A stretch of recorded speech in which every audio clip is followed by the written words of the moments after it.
Hi students, plus ടുവിലെ ഒന്നാമത്തെ ചാപ്റ്ററിനെ base ചെയ്തുകൊണ്ടുള്ള മറ്റൊരു വീഡിയോയിലേക്ക് എല്ലാവർക്കും സ്വാഗതം.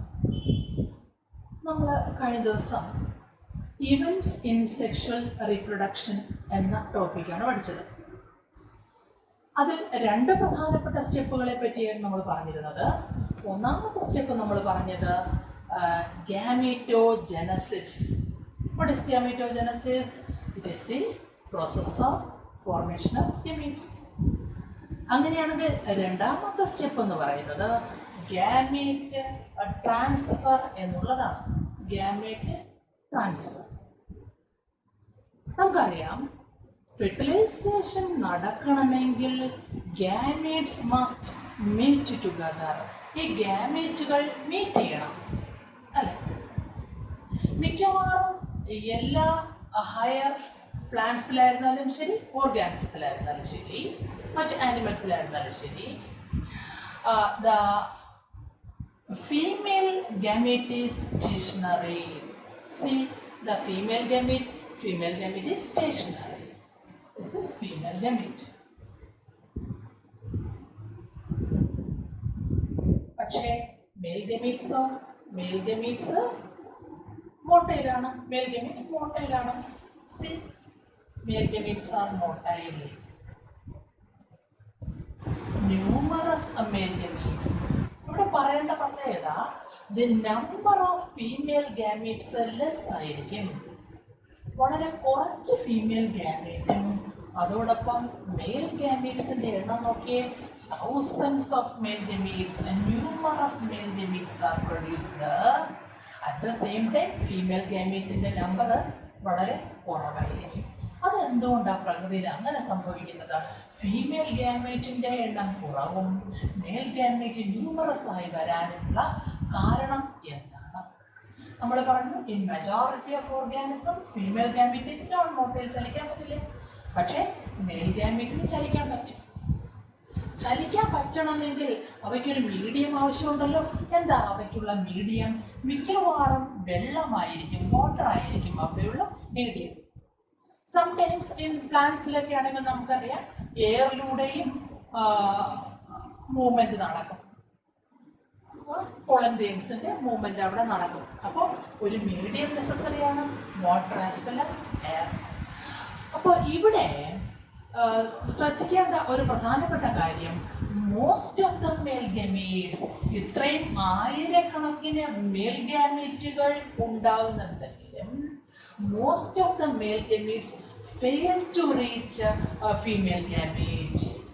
Most of the male gametes fail to reach female gamete. അതെന്തുകൊണ്ടാണ് അങ്ങനെ വരുന്നത് നോക്കണേ. Because they are lost during this transfer. നോക്കൂ, ഇങ്ങനെ മീഡിയത്തിലൂടെ, വെള്ളത്തിലൂടെ ഒഴുകി വരുന്നതിനിടയിൽ കുറേ അധികം പേര് നഷ്ടപ്പെടും. ഒരെണ്ണം എങ്ങാനും വന്ന് ഫെർട്ടിലൈസേഷന് എത്തിപ്പെടാവുന്നേ ഉള്ളൂ. മിക്കവാറും എല്ലാം ഒത്തിരി എണ്ണം നഷ്ടപ്പെട്ടു പോകും. The loss of male gametes occur. Loss of male gametes. Loss of male gametes. അങ്ങനെ നഷ്ടപ്പെടുന്ന മെയിൽ ഗാമീറ്റ്സുകളുടെ എണ്ണം കോമ്പൻസേറ്റ് ചെയ്യാൻ വേണ്ടിയിട്ട്, in order to compensate the loss of male gametes, loss of male gametes compensate ചെയ്യാൻ വേണ്ടിയിട്ട്, compensate loss of male gametes, in order to compensate the loss of male gametes, numerous male gametes are produced. അപ്പോൾ എന്തൊക്കെയാണ് പറഞ്ഞത്? ചോദ്യം എന്തായിരുന്നു? In nature numerous male gametes, so thousands of male gametes are produced while the number of female gametes less. Why? എന്തുകൊണ്ടാണ്? ഒന്നാമത്തെ point നമുക്ക് പറയാവുന്നത്, they need water as well as air as medium to transfer. അവയ്ക്ക് move ചെയ്യാനൊരു medium ആവശ്യമാണ്. And they fail to reach female gamete. മിക്കവാറും ഈ ട്രാൻസ്ഫറിൻ്റെ ഇടയിൽ വളരെ കുറച്ചെണ്ണം മാത്രമേ എത്തിപ്പെടാൻ സാധ്യതയുള്ളൂ. പിന്നെ അതുകൊണ്ട് എന്താണെന്നറിയാമോ, the loss of male gamete ഉണ്ടാകാൻ സാധ്യതയുണ്ട്. അതുകൊണ്ട് in order to compensate the loss of male gametes, numerous male gametes are produced. Okay,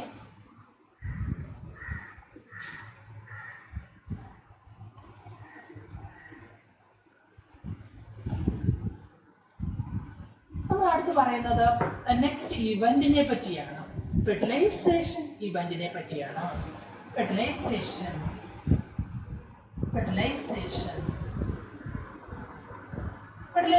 മറ്റൊരു പേര് നമ്മൾ പഠിച്ചിട്ടുണ്ടല്ലോ, എന്താണ്? സിൻഗാമി. ഫെർട്ടിലൈസേഷന്റെ മറ്റൊരു പേരാണ് സിൻഗാമി. What is fertilization? Fertilization is the process of fusion of male and female gametes. See, male gamete, മറ്റൊരു female gamete, ഇത് രണ്ടും കൂടെ ഫ്യൂസ് ചെയ്തിട്ട് ഒരു സൈഗോട്ട് ഉണ്ടാകുന്ന പ്രോസസ്സിന് പറയുന്ന പേരാണ് fertilisation. This process is called fertilisation. എന്ന് പറയാൻ പറ്റിയ definition, it is the process of fusion of male gamete and female gamete to form a zygote, and this process is called fertilization of syngamy. ഇതിൽ ഐസോഗാമീറ്റുകളാണ് fuse ചെയ്യുന്നതെങ്കിൽ, ഐസോഗാമീറ്റുകൾ നമ്മൾ പഠിച്ചു. What is ഐസോഗാമീറ്റ്? ഐസോഗാമീറ്റ്സ് എന്ന് പറഞ്ഞാൽ similar gametes, കാണാൻ ഒരുപോലെ ഇരിക്കുന്ന ഗാമീറ്റുകളെ പറയുന്ന പേരാണ് ഐസോഗമീറ്റ്സ്. ഇപ്പോൾ ഐസോഗാമീറ്റുകളാണ് ഫ്യൂസ് ചെയ്യുന്നതെങ്കിൽ, ഇതൊരു ഐസോഗാമീറ്റ് ആണ്, ഇത് മറ്റൊരു ഐസോഗാമീറ്റ് ആണ്. ഈ രണ്ട് ഐസോഗാമീറ്റുകളുമാണ് ഫ്യൂസ് ചെയ്യുന്നതെങ്കിൽ this process is called isogamy. രണ്ട് ഗാമീറ്റുകളും കൂടെ ഫ്യൂസ് ചെയ്ത് വരുന്നതിന് പറയുന്ന പേര് ഐസോഗാമി. ഐസോഗാമിയുടെ ഫലമായിട്ട് ഒരു സൈഗോട്ട് ഫോം ചെയ്യുന്നുണ്ട്. Zygote is formed here. Then what is meant by isogamy? Isogamy means the fusion of isogametes are called isogamy.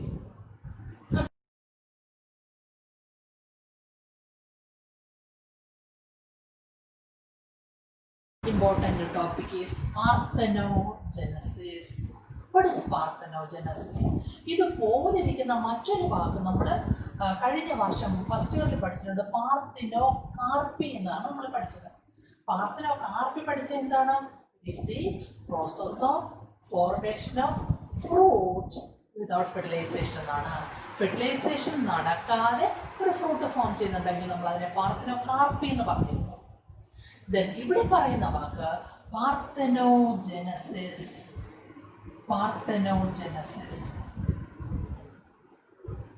Genesis എന്ന വാക്ക് വീണ്ടും വരുന്നു, ഉൽപ്പവിക്കുക. അങ്ങനെയാണെങ്കിൽ വാട്ട് ഈസ് മീൻ ബൈ പാർത്തനോജെനസിസ്? ഇതിന് മറ്റൊരു വാക്കൂടെ പറയും, വെർജിൻ ബർത്ത്. നമ്മുടെ പുസ്തകത്തിൽ ആ വാക്ക് പഠിക്കാനൊന്നുമില്ല കേട്ടോ. വെർജിൻ ബർത്ത് ടീച്ചർ പറയുന്നതേ ഉള്ളൂ. ഇത് കേൾക്കുമ്പോഴത്തേക്കും കുറച്ചും കൂടെ എളുപ്പമാണ്. വെർജിൻ, കന്യാ ജനനം എന്ന് പറയും. ഓക്കെ, എന്ന് പറഞ്ഞാൽ എന്താണ് parthenogenesis? The female gamete develop into new organism without fertilisation. നമുക്കറിയാം, പുതിയ ഒരു ജീവി ഉണ്ടാവണോ അവിടെ ഫെർട്ടിലൈസേഷൻ നടന്നേ പറ്റും, അല്ലെ? ഫെർട്ടിലൈസേഷൻ നടന്നാലേ മെയിൽ ഗാമീറ്റും ഫീമെയിൽ ഗാമീറ്റും കൂടെ ഫ്യൂസ് ചെയ്ത് സൈഗോട്ട് ഉണ്ടായി, സൈഗോട്ടോടൊപ്പം എംബ്രിയോ ഉണ്ടായി, എംബ്രിയോയിൽ നിന്ന് പുതിയൊരു ഓർഗാനിസം ഉണ്ടാവുന്നു. ഇതാണ് നമ്മൾ പഠിച്ചിട്ടുള്ളത്. ദാറ്റ് ഈസ് ഗാമീറ്റുകൾ ഫ്യൂസ് ചെയ്തേ പറ്റൂ. പക്ഷെ ഇവിടെ പറയുന്നത് എന്താണെന്ന് അറിയാമോ? ഫ്യൂഷൻ നടക്കാതെ മെയിൽ ഗാമീറ്റും ഫീമെയിൽ ഗാമീറ്റും കൂടെ ഫ്യൂസ് ചെയ്യാതെ ന്യൂ ഓർഗാനിസംസ് ഫോം ചെയ്യാൻ സാധിക്കും. And this process is called parthenogenesis. What is parthenogenesis? It is the process of female gamete. എന്താ ഫീമെയിൽ ഗമീറ്റ് എന്ന് പറയുന്നത്? Female gamete is egg. Female gamete അഥവാ egg develop into a new organism without fertilization.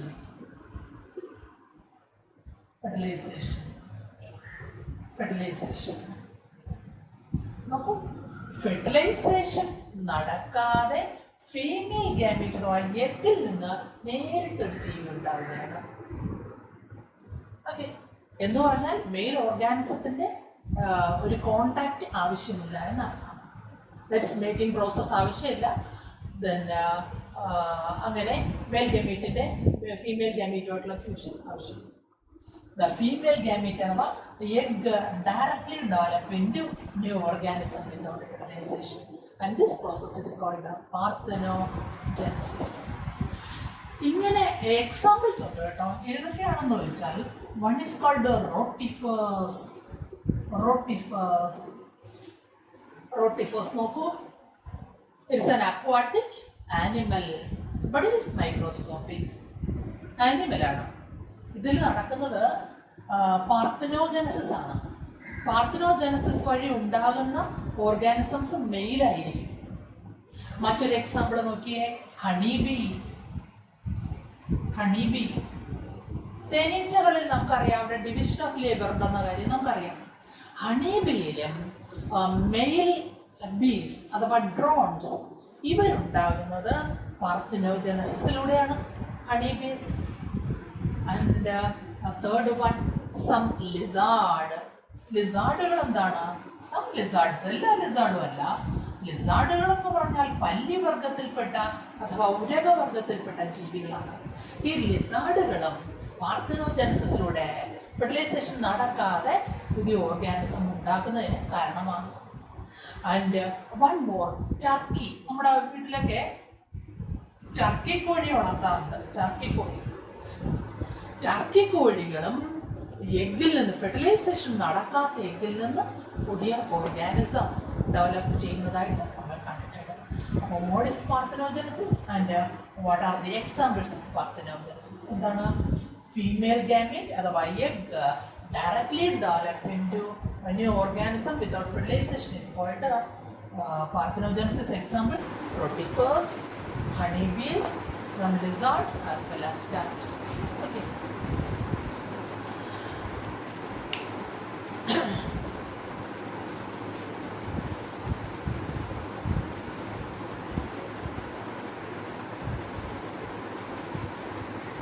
Next is types of fertilization. Types of fertilization.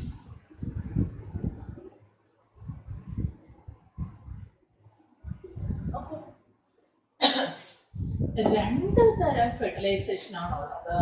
One is called external fertilisation എന്നും and another is called internal fertilisation എന്നും. External fertilization and another is called internal fertilization. What is meant by external fertilization? External fertilization എന്ന് പറഞ്ഞാൽ fertilization that occurs outside the body of female organism. It occurs outside the body of female organism.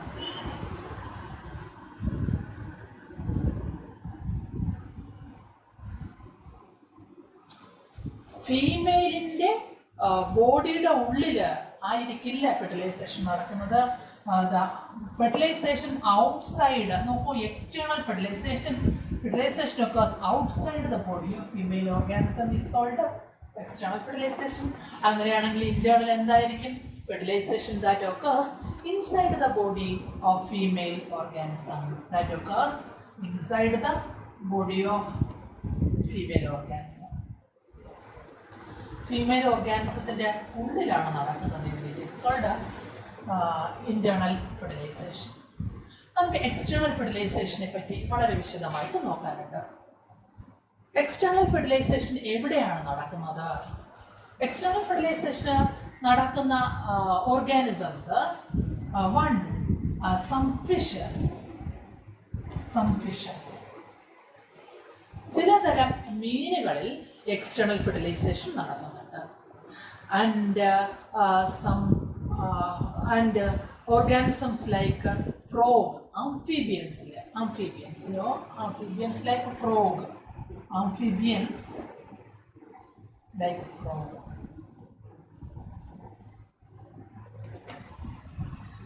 Okay, ഇവയിലാണ് external fertilisation നടക്കുന്നത്.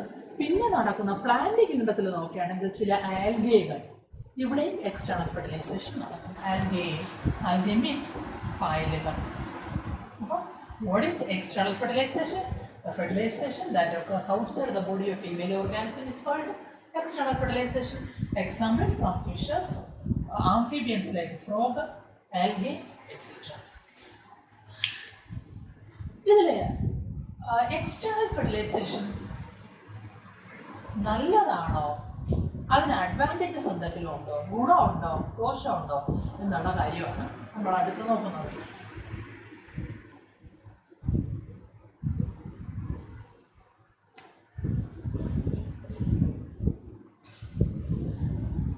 External ഫെർട്ടിലൈസേഷൻ്റെ ഒരു advantage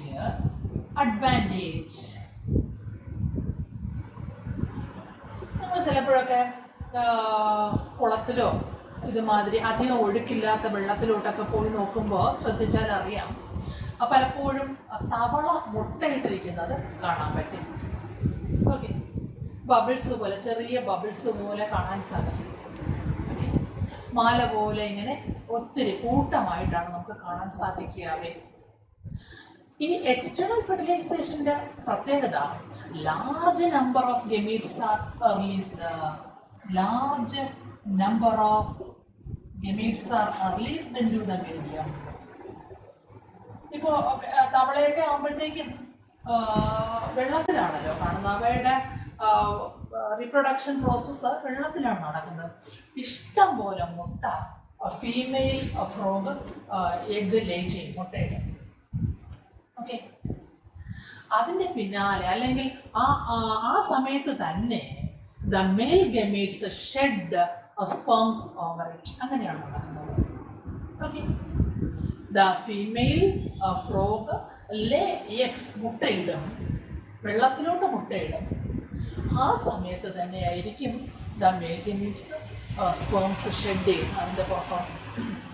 അപ്പോൾ നോക്കിയേ, large number of gametes are produced. 100 കണക്കിന് gametes produce. നമ്മൾ അല്പം മുമ്പ് പറഞ്ഞല്ലോ, ഗാമീറ്റ് ട്രാൻസ്ഫറിൻ്റെ കാര്യം പറഞ്ഞപ്പോൾ പറഞ്ഞില്ലേ, ഫീമെയിൽ ഗാമീറ്റിൻ്റെ എണ്ണം, ടീച്ചർ ഈ ക്ലാസ്സിൻ്റെ തുടക്കത്തിൽ പറഞ്ഞല്ലോ, ഫീമെയിൽ ഗാമീറ്റിൻ്റെ എണ്ണം കുറവ്, മെയിൽ ഗമീറ്റിൻ്റെ എണ്ണം കൂടുതൽ. പക്ഷെ അതുപോലെ അല്ല ഇവിടെ.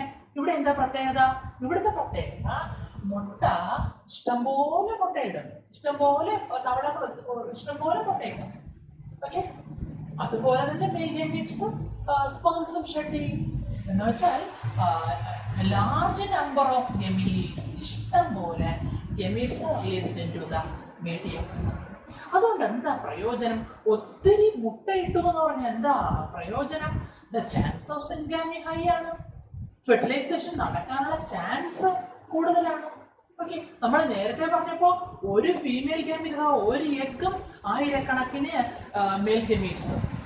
ഓക്കെ, അവിടെ ചാൻസ് ഓഫ് ഫെർട്ടിലൈസേഷൻ കുറവാണ്. പക്ഷെ ഇവിടെ അങ്ങനെയല്ല, ഇഷ്ടംപോലെ ഫീമെയിൽ ഗമീറ്റും ഇഷ്ടംപോലെ മെയിൽ ഗമീറ്റ്സും. അതുകൊണ്ട് എന്താണ്? The chance of syngamy high. Chance of syngamy high, fertilisation നടക്കാനുള്ള ചാൻസ് വളരെ കൂടുതലാണ്. ഓക്കെ, അത് മാത്രമല്ല, gamete production shows a great synchrony എന്നാണ് നമ്മുടെ പുസ്തകത്തിൽ പറയുന്നത്. എന്താ അതൊന്ന് നോക്കാം. Gamete production shows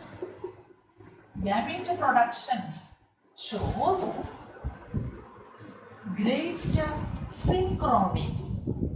What is the word meaning? Synchrony അഥവാ synchronous എന്നൊക്കെ നമ്മൾ പറയുന്നത്. Synchrony at the same time. ഒരേ സമയത്ത് തന്നെ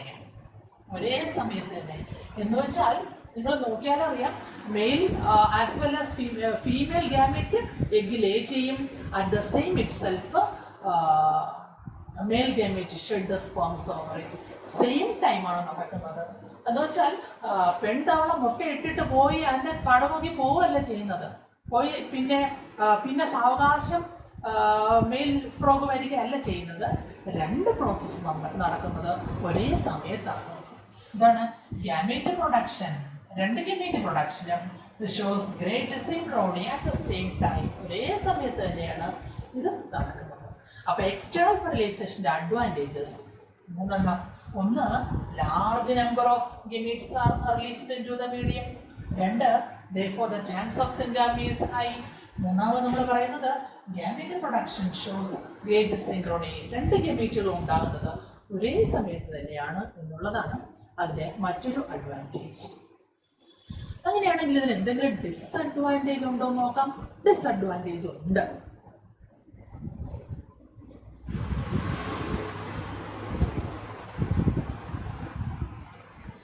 Disadvantages of external fertilization.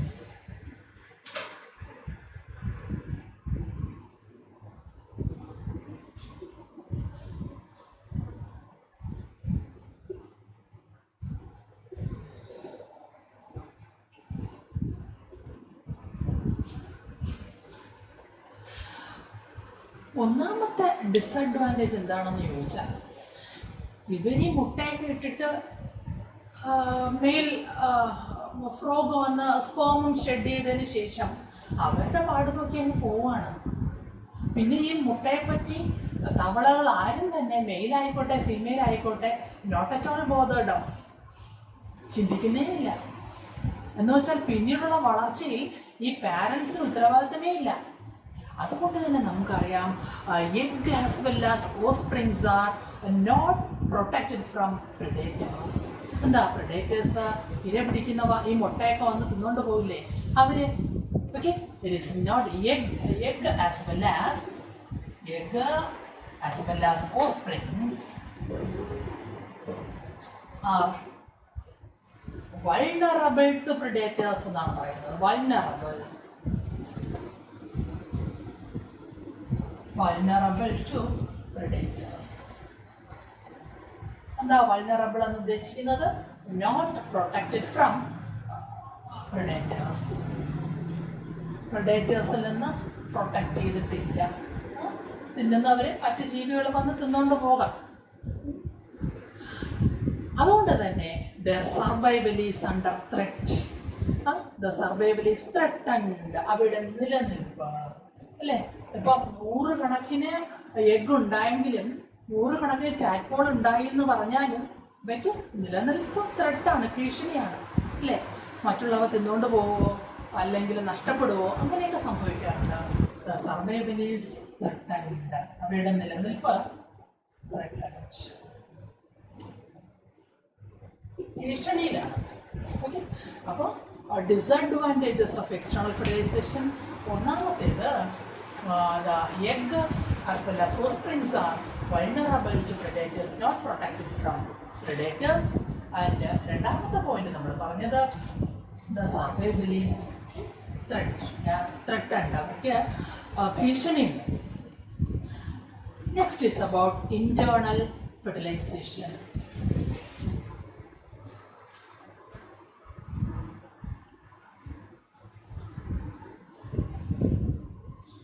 Internal fertilization നമ്മൾ നേരത്തെ പറഞ്ഞു. എന്താ internal fertilization? Fertilization inside the body of female organism അല്ലേ? Internal fertilization. ഇന്റേണൽ ഫെർട്ടിലൈസേഷൻ നടക്കുന്നത്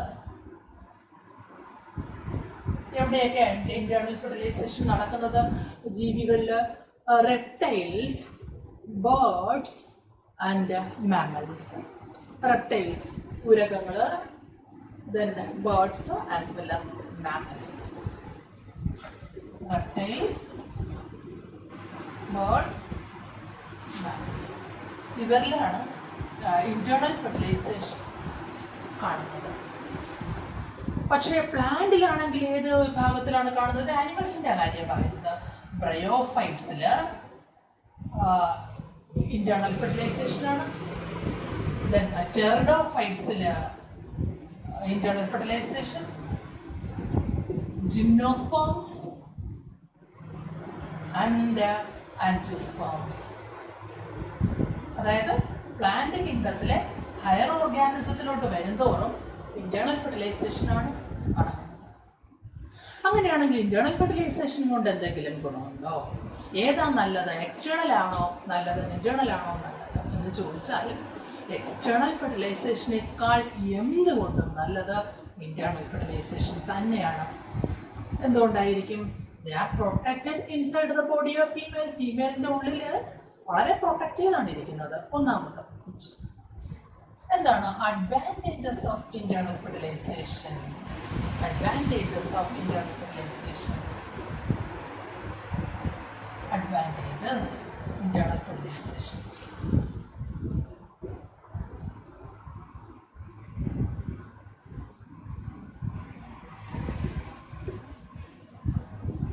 ഒന്നാമത് inside the body of female. Inside the body of female.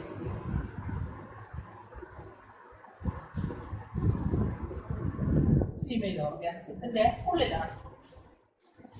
രണ്ടാമത്തത് the male gametes are motile. The male gametes are motile. Male gametes are motile. Male ഗമീറ്റ്സിന് ചലനശേഷി ഉള്ളതായിരിക്കും. Male gametes are motile. That is numerous large number of sperms are produced, but the egg less number ആയിരിക്കും. മറ്റൊരു പ്രത്യേകതയാണ് large number of. ഒന്നാമത്തത് large number of sperms അഥവാ male gamete, but less number of egg അഥവാ female gamete. അപ്പം എന്താ പറഞ്ഞത്? Internal fertilization advantage ഉണ്ട്. ഒന്നാമത്തെ കാര്യം it is inside the body of female. രണ്ടാമത്തത് the female male gametes are motile and large number of male gametes or sperms are produced, but the number of egg limited ആയിരിക്കും. നമ്മൾ രണ്ട് ഇവൻറ്റുകളെ പറ്റിയാണ് പറഞ്ഞത്. ഒന്ന് പ്രീ ഫെർട്ടിലൈസേഷൻ ഇവൻറ്റ്, രണ്ടാമത്തെ fertilisation event. അപ്പം മൂന്നാമത്തെ ഇവന്റ് എന്തായിരുന്നു? Post fertilisation event. Post fertilisation event.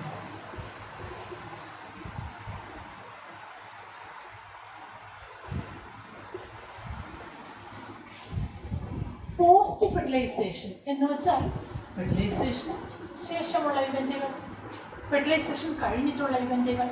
ഇതിൽ രണ്ട് പ്രധാനപ്പെട്ട സ്റ്റെപ്പുകളാണുള്ളത്. ഒന്ന് സൈഗോട്ട് ഫോർമേഷൻ. Zygote formation. രണ്ടാമത്തേത് എംബ്രിയോ ജനസിസ്. Embryo Genesis.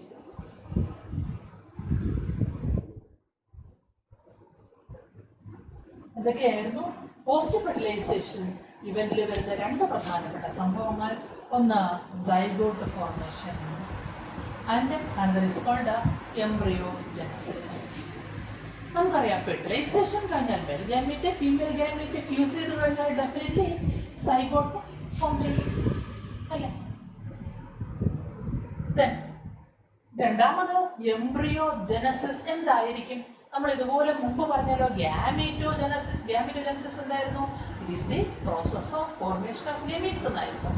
അങ്ങനെയാണെങ്കിൽ എംബ്രിയോ ജനസിസ്, ജനസിസ് പിണ്ഡം. ഓക്കെ, എന്താ embryogenesis? It is the process of formation of embryo. Formation മാത്രമല്ല, development of embryo. It is the process of formation as well as development of embryo is called embryogenesis.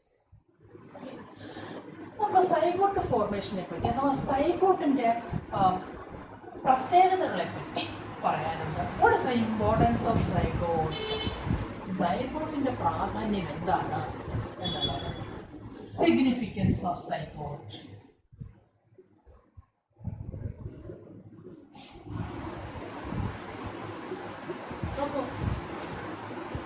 രണ്ട് തലമുറകളെ തമ്മിൽ connect ചെയ്യുന്ന ഒരു ലിങ്കാണ് zygote എന്ന് പറയാമല്ലോ.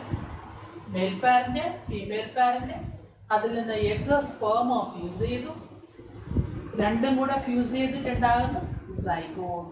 A single സെല്ലിൻ്റെ diploid structure. അതിൽ നിന്ന് മറ്റൊരു ഓർഗാനിസം ഉണ്ടാകുന്നു. നോക്കിയേ, രണ്ട് ജനറേഷനെ തമ്മിൽ കണക്ട് ചെയ്യുന്ന A vital link, an important connection, an important link is zygote. ഒന്നാമത്തെ point is the vital link between two successive generation.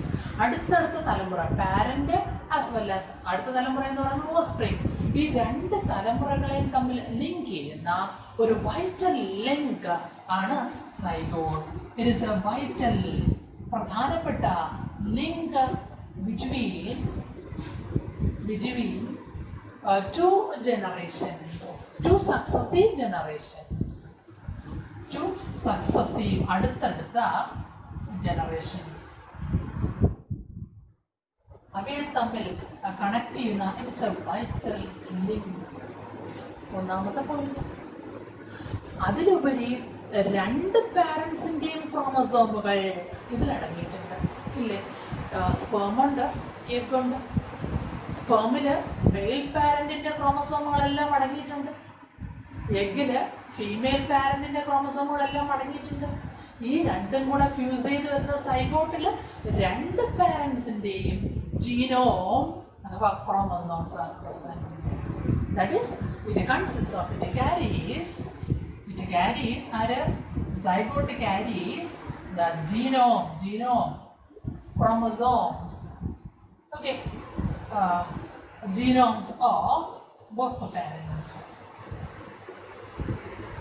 രണ്ട് പാരൻസിൻ്റെയും ജീനോം അതിൽ അടങ്ങിയിരിക്കുന്നു. And the next one is all organism അല്ലേ? സെക്ഷൽ റീപ്രൊഡക്ഷനിലൂടെ ഉത്ഭവിക്കുന്ന എല്ലാ ജീവികളും ഒറിജിനേറ്റ് ചെയ്യുന്നത് ഈ ഒരൊറ്റ സിംഗിൾ സെല്ലിൽ നിന്നാണ്. Actually zygote is a miracle, I have to say. Okay, എന്താണ്? Every organism starts or begins their life from the single cell structure. Okay, all organism sexually reproduce ചെയ്യുന്ന all organism, every organism begins life as the single-celled zygote.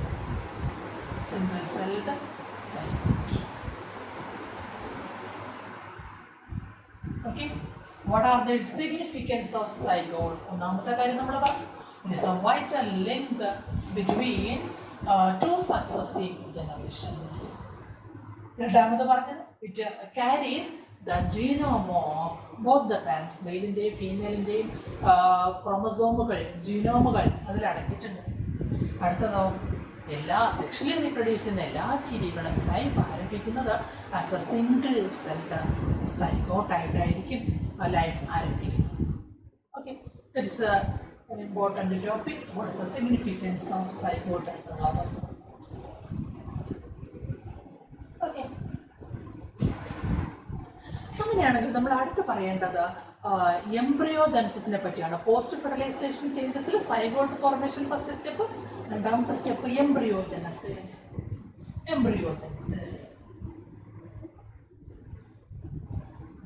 ഇപ്പോൾ പറഞ്ഞല്ലോ embryogenesis എന്താണ്? What is embryogenesis? It is the process of formation as well as the development of embryo. Based on embryo development വെച്ചുകൊണ്ട് develop ചെയ്യുന്ന രീതി അനുസരിച്ച് രണ്ടായി തിരിക്കാം എംബ്രിയോജനസിസിനെ. There are two types of embryogenesis. One is called oviparous and another is called viviparous. Oviparous and viviparous. Okay, നമ്മൾ school ക്ലാസ്സുകളിൽ പഠിച്ചിട്ടുണ്ട് എന്താണ് ഒവിപാരി, വിവിപാരി എന്ന് ഒറ്റ വാക്കിൽ നമ്മൾ പറയാറുണ്ട്. മുട്ടയിടുന്ന ജീവികളെന്നും മുട്ടയിടുന്ന ജീവികൾ ഒവിപാരസ് എന്നും കുഞ്ഞുങ്ങളെ പ്രസവിക്കുന്നവയെ വിവിപാരി എന്നും നമ്മൾ പറയും. ഓക്കെ, നമ്മളിവിടെ എംബ്രിയോ ഡെവലപ്മെന്റിന്റെ ആസ്പെക്റ്റിലാണ് പറയുന്നത്. ദെൻ അങ്ങനെയാണെങ്കിൽ ഒവിപാരസ് ഓർഗാനിസത്തിൽ സൈഗോട്ട് ഡെവലപ്മെന്റ്, അതിന്റെ ഡെഫിനിഷൻ ഇങ്ങനെയാണ് നമുക്ക് പറയാൻ സാധിക്കുന്നത്. The zygote development outside the body of female organism ആണെങ്കിൽ zygote is formed. Zygote development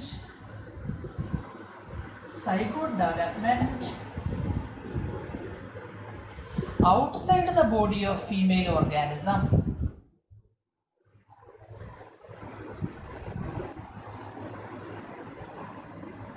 അങ്ങനെയാണെങ്കിൽ it is called oviparous organisms.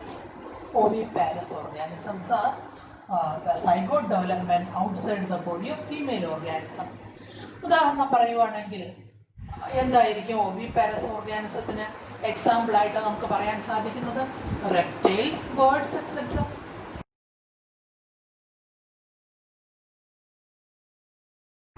ഇവിടെ എന്താ സംഭവിക്കുന്നത് നോക്കിയേ. Here eggs are laid out, eggs are laid. ഇവ എഗ് മുട്ടയിടുന്നു അല്ലേ? ബേർഡ്സിന്റെ കാര്യം ശ്രദ്ധിച്ചാൽ അറിയാം, അത് മുട്ട. And the egg is covered by a calcareous covering. What is meant by calcareous? Made up of calcium carbonate. Egg is covered by calcareous covering.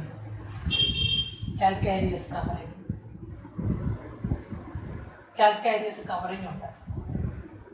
എന്നിട്ട് എന്ത് ചെയ്യുന്നറിയാമോ? ഇത് മുട്ടയിട്ടിട്ട് ഇൻക്യുബേറ്റ് ചെയ്യുക, അടയിരിക്കുക. ഇൻക്യുബേറ്റ്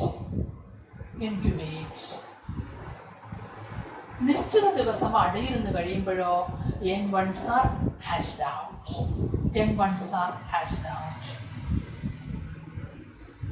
കുഞ്ഞുങ്ങൾ വിരിയും. ഓക്കെ, അപ്പോൾ എന്താണ് എക്സ്റ്റേണൽ ഫെർട്ടിലൈസേഷൻ? എന്താണ് ഓവിപാരി? In ovipary, zygote development outside the body of female organism. എന്ന് വെച്ചാൽ എന്താണ്? ബേർഡ്സ് അല്ലെങ്കിൽ റെപ്റ്റൈൽസ് മുട്ടയിട്ടിട്ട് it is covered by calcareous covering, calcium carbonate കൊണ്ടുള്ള ഒരു കവറിങ് ഉണ്ട്. എന്നിട്ടോ അത് ഇൻക്യുബേറ്റ് ചെയ്യും, അതിൽ അടയിരുന്നിട്ട് അങ്ങനെയാണ് കുഞ്ഞുങ്ങൾ വിരിയുന്നത്. നെക്സ്റ്റ് ഈസ് വിവിപാരസ് ഓർഗാനിസംസ് അഥവാ വിവിപാരി. What is vivipary? നമ്മൾ ovipary zygote development outside the body of female organism എന്ന് പറഞ്ഞെങ്കിൽ എന്താ വിവിപാരി?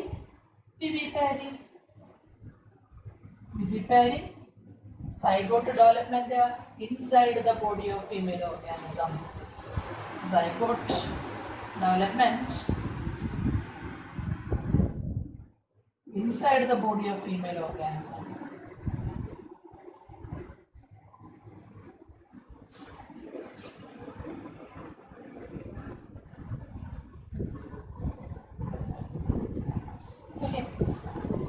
നിങ്ങളത് ആലോചിച്ച് നോക്കിയേ, ഏതാണ് നല്ലത്? ഓവിപാരി ആയിരിക്കും, വിവിപാരി ആയിരിക്കും? വിവിപാരി എന്ന് പറയുമ്പോഴത്തേക്ക് നമുക്കറിയാം ഹയർ ഓർഗാനിസത്തിൽ, മാമൽസിലാണ് കാണപ്പെടുന്നത്. എന്താ ഇതുകൊണ്ടുള്ള അഡ്വാൻറ്റേജ്? വിവിപാരി തന്നെയാണ് advantage. Here proper embryonic care and protection. Proper embryonic care. Embryos ഫീമെയിലിൻ്റെ യൂട്രസിനുള്ളിൽ വളരെ പ്രൊട്ടക്റ്റ് ചെയ്ത് കാണപ്പെടുന്നുണ്ട്. The proper embryonic care and protection.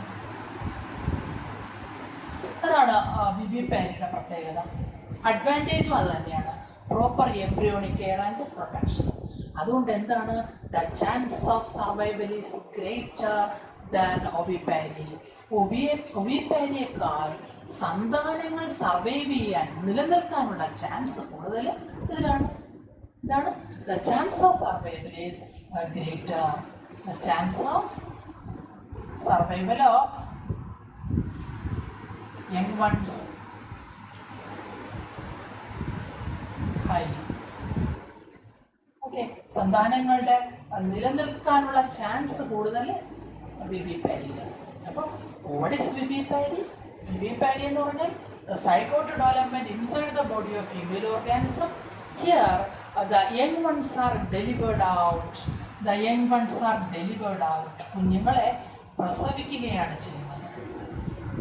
ഇവിടെയുള്ള അഡ്വാൻറ്റേജ് രണ്ടെണ്ണമാണ്. ഒന്ന്, proper embryonic care and protection. എംബ്രിയോയ്ക്ക് നല്ല കെയറും പ്രൊട്ടക്ഷനും കിട്ടുന്നുണ്ട്. And the chance of survival. അതുകൊണ്ട് തന്നെ ഈ കുഞ്ഞുങ്ങൾ നിലനിൽക്കാനുള്ള ചാൻസ് വളരെ കൂടുതലായിരിക്കും. Next is post fertilization changes of a flower. Post fertilization changes of a flower.